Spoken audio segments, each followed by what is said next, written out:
going on here? Can you believe this? This is God's temple.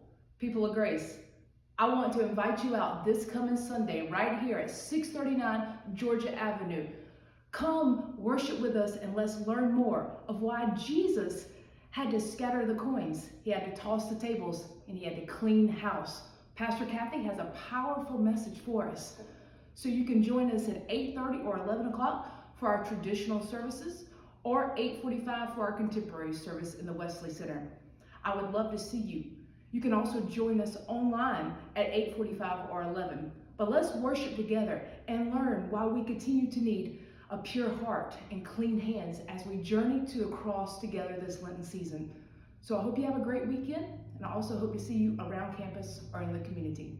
Bye-bye.